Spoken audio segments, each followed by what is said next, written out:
열왕기하서 8장 1절에서 6절까지입니다. 북이스라엘의 수도가 사마리아 성인데 아라봉 산헤립 2세가 사마리아 성을 완전히 둘러싸고 봉쇄 작전을 펼칩니다. 굶어서 죽든지 문을 열고 나가서 항복을 하든지. 그런데 왕은 아무런 결정도 하지를 못하고 백성들은 굶주려서 죽어가고 있는 그런 상황입니다. 왕이 보낸 신하가 있었는데 엘리사에게 이렇게 협박을 합니다. 하나님이 하늘의 창문을 연 듯 지금 이 문제를 해결하겠느냐? 당신을 죽이리라. 나라가 어려우니까 왕은 자신의 책임은 조금도 느끼지 않고 하나님을 원망하고 말씀을 전하는 엘리사를 오히려 죽이려고 했습니다. 이런 상황 가운데 성을 구원하는 데 결정적인 역할을 한 사람이 누구냐? 4명의 나병 환자입니다.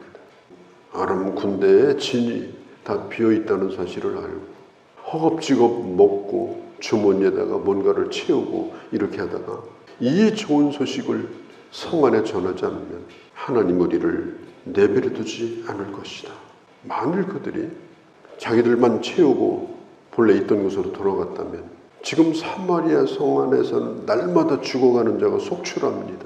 그런데 4명의 나병 환자들의 전한 소식으로 인해서 이 성이 다시 살아나게 됩니다. 전쟁이 끝나게 되면 이 공과를 따지는 일을 꼭 하게 됩니다. 상을 줄 자에게 상을 주고 벌을 줄 자에게 벌을 주게 되죠.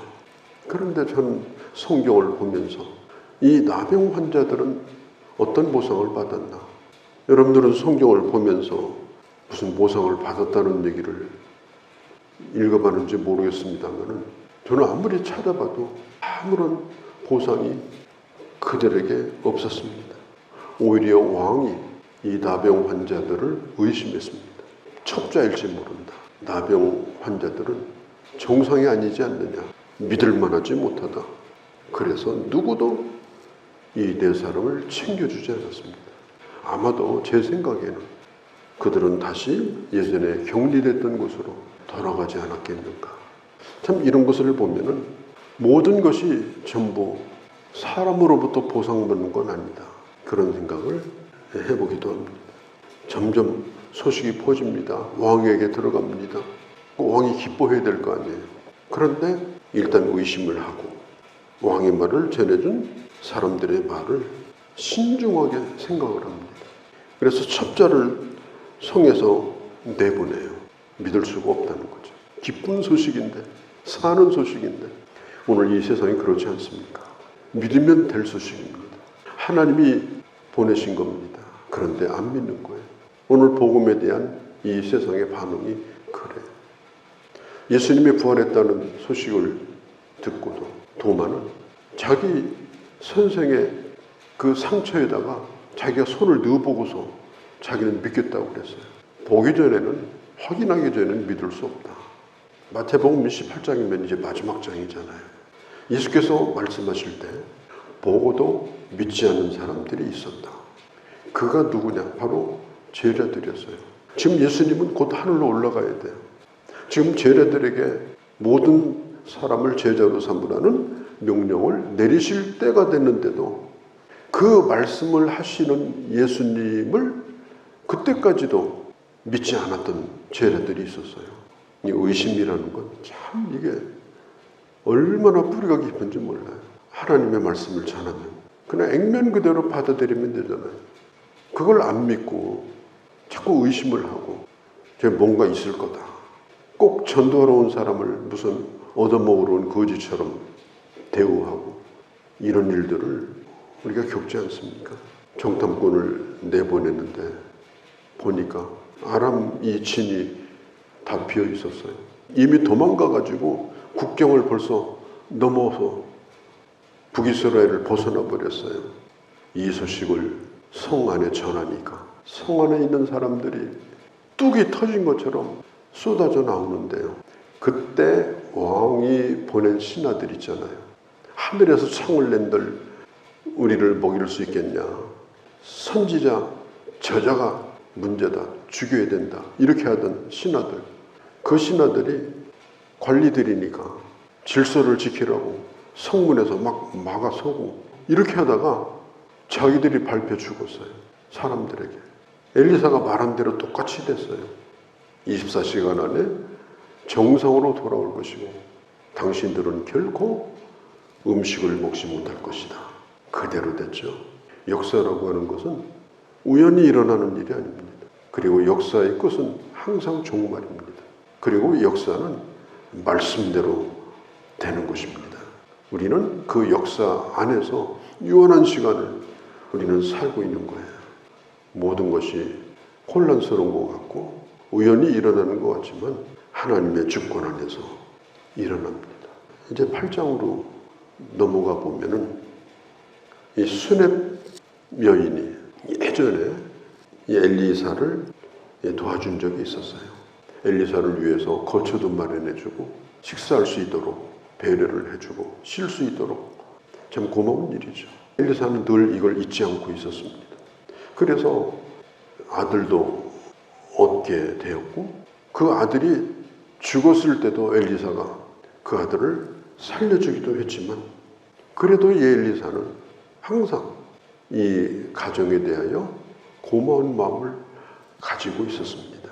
이 하나님의 일을 하는 사람도 사람이고 그렇기 때문에 사역에 대하여 긍정적인 마음을 가지고 도와줬던 사람들, 진심을 다하여 함께했던 사람들, 내 호주머니에 있는 내 것을 내놓는다는 게 쉬운 게 아닙니다. 그런데 하나님의 일이기 때문에 복음을 위해서 자기 것을 베풀었던 그런 일들은 사람도 기억을 합니다. 늘 고마운 마음을 마음에 품고 그리고 어떻게 하든지 하나님께서 축복하시고 은혜 베풀기를 진심으로 원하는 겁니다. 엘리사도 그러했습니다. 그래서 그 가정이 힘들 때는 진심으로 기도해 줬고 죽은 아들도 그래서 살려냈습니다. 그 아들을 끌어안고 몸부림을 치는 기도를 해서 살려냈어요. 그래도 고마운 마음이 엘리사에게 여전히 있었습니다. 엘리사가 하나님 앞에 기도하는 가운데 앞으로 이스라엘이 7년 동안 흉년이 들 거라는 걸 알게 됐어요. 물론 모든 백성들이 다 귀하죠. 그런데 엘리사는 그 여인에게 이 말을 전합니다. 앞으로 7년 동안 흉년이 있을 것이다. 빨리 일어나서 먼 곳에 가서 거주를 해라. 여러분 같으면 믿겠습니까?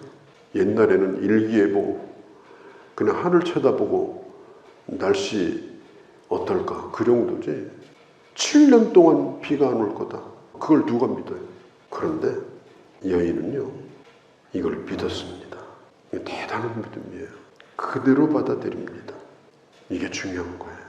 그대로 믿는 거, 신뢰하는 것 이게 중요합니다. 저게 뭐가 있을 거야. 제 얘기를 하는 이유가 뭘까?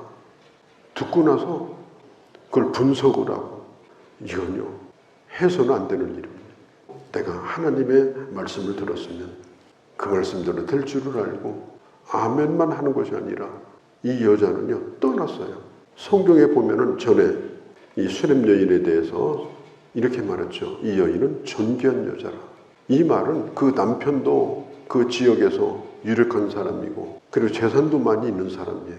땅도 많이 있고 7년 흉년이 든다고 해서 정말 이 집이 굶어서 죽을까? 그런 사람일수록 그곳을 떠나지 말아야죠.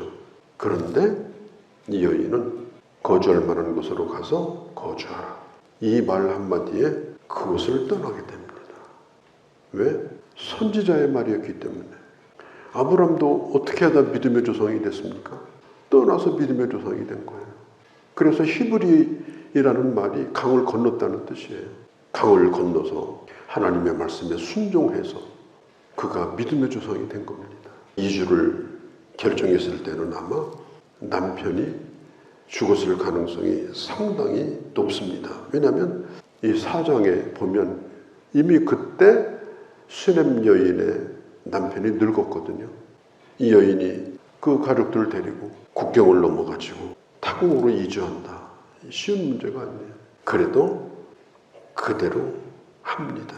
그가 갔던 데가 어딘가 하면 블레셋 지역이에요.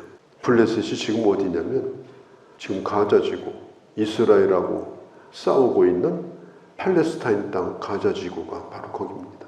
저 지중해 건너편에 있던 해적들이 정착을 해가지고 자리 잡은 곳이 이 여인이 가서 7년 동안을 살아요. 이제 다시 돌아오게 되는데 이제 그 땅의 주인이 바뀌어버립니다.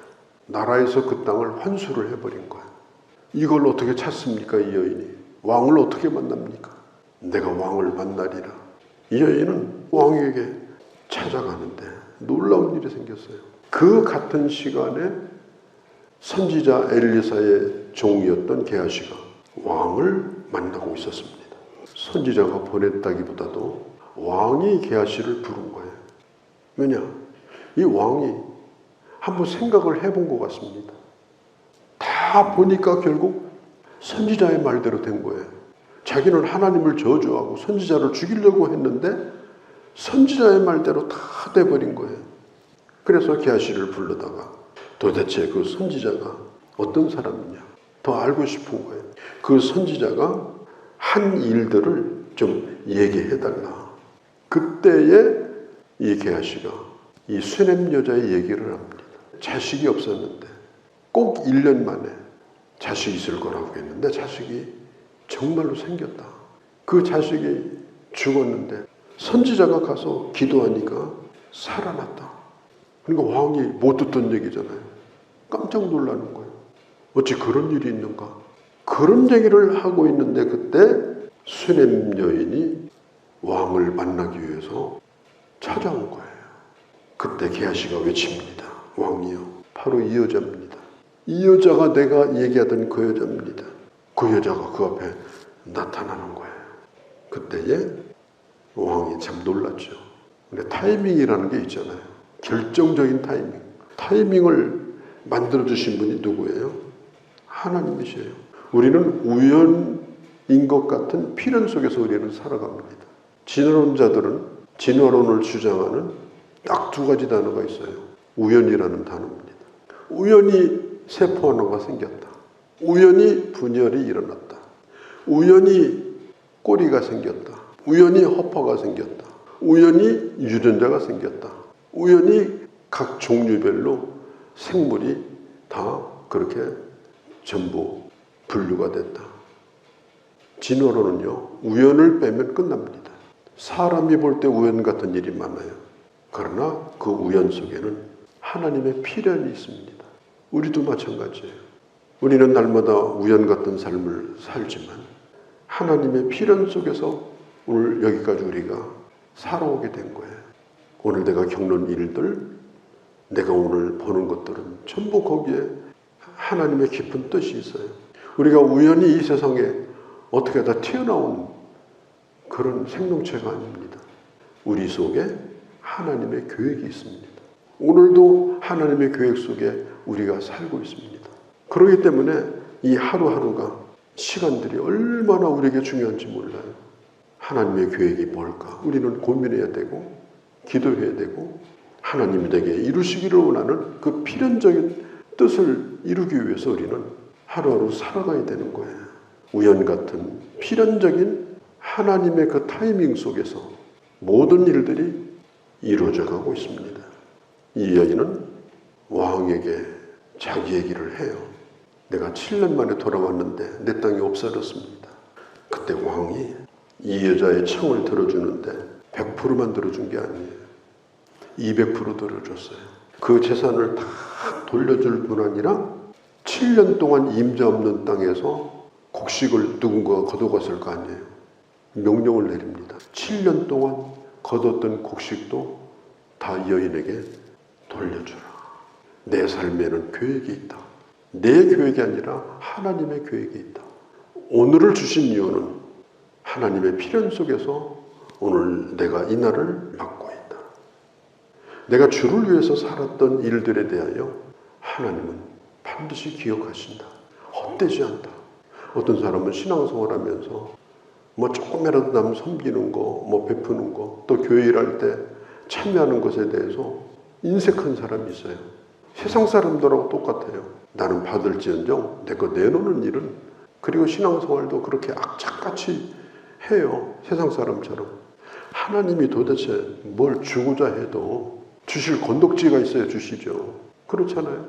사람인 엘리사도 받았던 은혜를 기억하고 축복해주고 싶었던 거 아니에요. 내가 너의 뭘 보고 줄까?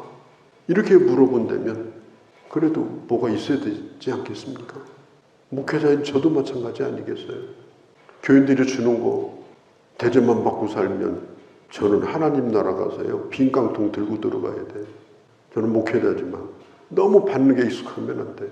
전부 감사한 일이죠. 과분한 일이죠. 내가 주를 위해서 살아왔던 그런 헌신들, 그것이 시간이든 그것이 물질이든 주님은 반드시 갚아주신다. 오늘 이것을 성경이 또한 우리에게 가르쳐주고 있습니다. 갚으시는 주님을 바라보면서 하나님의 시간 속에서 하나님의 뜻을 이루어드리면서 살아가는 그런 귀한 주님의 자녀들이 다 되어주시기를 바랍니다. 거룩하신 우리 아버지, 엘리사가 그 여인에게 찾아가서 7년 기근을 말했을 때 오래도록 뿌리를 받고 살았던 그 땅을 말씀대로 순종하여 떠났습니다. 믿음대로 행할 때에 하나님께서는 100%가 아니라 200% 갚아주시고 놀라운 일들을 하나님의 때에 하나님의 방법으로 이루신다는 사실을 들었습니다. 우리 인생은 우연히 살아가는 것이 아니고 이미 하나님의 뜻이 하나님의 계획이 내게 있었고 내게 주어진 사건 속에서 그 뜻이 이루어지고 있음을 저희는 믿습니다. 날마다 주님 바라보며 하나님의 사람으로 행할 바를 행하며 주의 가슴 속에 기억되는 하나님의 사람으로 하나님의 놀라운 복을 누리며 살아갈 수 있는 그런 저희가 되게 하여 주시옵소서. 우리 주 예수님의 이름으로 기도하옵나이다. 아멘.